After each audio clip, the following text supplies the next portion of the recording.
आप सभी को जय मसीह की। मेरा नाम रुपेश वर्मा है, मैं लखनऊ से हूँ। और मेरी बेटी जो है तो उसकी कंडीशन बहुत ख़राब थी, उसको यहाँ इलाज के लिए लाया था दिल्ली में। कि नस जो थी हार्ट की वो उल्टा थी और डॉक्टर बोल रहे थे ऑपरेशन के पहले कि जब हम ऑपरेशन तो कर देंगे पर हाँ ऑपरेशन जो है वो बहुत हाई रिस्की है। जब हम इसको आईसीयू में रखेंगे तो इसको कुछ भी हो सकता है। फिर ऑपरेशन हुआ, फिर बीच बीच में वो डॉक्टर हमसे काफ़ी बताते रहे कि आज आपकी बच्ची का कंडीशन बहुत ख़राब है, हो सकता है कि वो जो चीज़ हमने बंद की है वो खुलने का चांस है। बीच बीच में बहुत सी ऐसी हमें खबर दी जिससे हम बहुत घबरा रहे थे। कंडीशन बहुत ख़राब थी तो डॉक्टर जो थे तो उन्होंने मतलब जवाब दे रखा था कि उम्मीद कोई नहीं है, बच्ची को मतलब बचाने की, बाकी जो है उसका इलाज तो चलेगा, बचने की कोई उम्मीद नहीं है। और जैसे इसको वेंटिलेटर से निकालने की कोशिश कर रहे थे, इसकी सांस लेने में बहुत प्रॉब्लम आ रही थी और सांस लेने में इतनी ज़्यादा दिक्कत आ रही थी कि बिना वेंटिलेटर के सांस ले ही नहीं पा रही थी। इसीलिए इसे आईसीयू में बहुत दिन तक 1 महीने और 17 दिन तक आईसीयू में रखा। इसके बाद इसका जो वेंटिलेटर मुंह से निकाल के फिर गले में भी ऑपरेशन किया और फिर ऑपरेशन करने के बाद अब 15 दिन तक गले में वेंटिलेटर रखा है। जॉन सर और अंजीब सिस्टर, उन लोग से मुलाकात हुई मेरी, तो उन्होंने मुझे यहाँ पे बुलाया ये एफोल्जेट चर्च में। तो जब मैं इनके साथ आया पहले संडे को तो बच्ची आईसीयू में थी।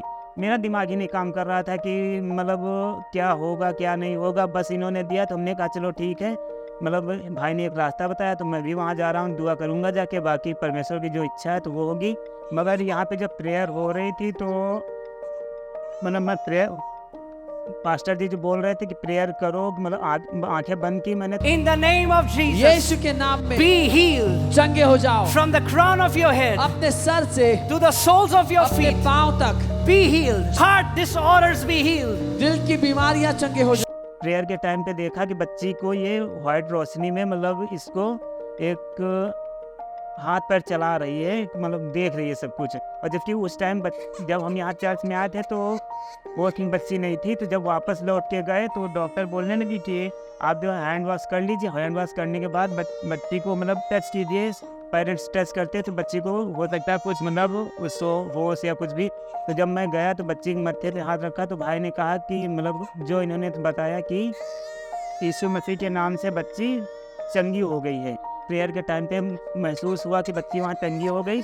तो रात में जब 8 बजे मैं वहाँ गया तो जैसे मैंने देखा जाके उसके तो बच्ची ने आँख खोली। तो परमेश्वर का धन्यवाद हो कि मतलब यहाँ की जो प्रेयर हो रही थे तो उस प्रेयर के द्वारा बच्ची को जो चंगाई मिली उसके लिए हम बहुत बहुत धन्यवाद करते हैं। और जैसे जैसे जिस दिन से हमने ये वर्ड मतलब क्लेम करना शुरू किया बच्ची के ऊपर, उस दिन से बच्ची की स्थिति अच्छी होती चली गई और धीरे धीरे करके हमें अच्छी कंडीशन के बारे में मालूम होने लगा। डॉक्टर कहने लगा कि बच्ची की अच्छी स्थिति है।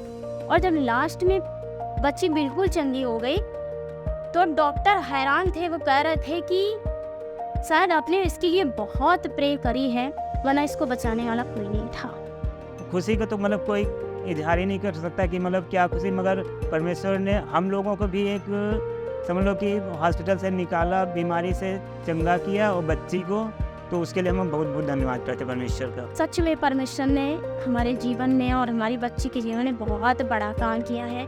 परमेश्वर ने हमारे बेटी को बिल्कुल चंगा कर दिया और आज हमारी बच्ची बिल्कुल स्वस्थ है और हम प्रभु को बहुत बहुत धन्यवाद करते हैं।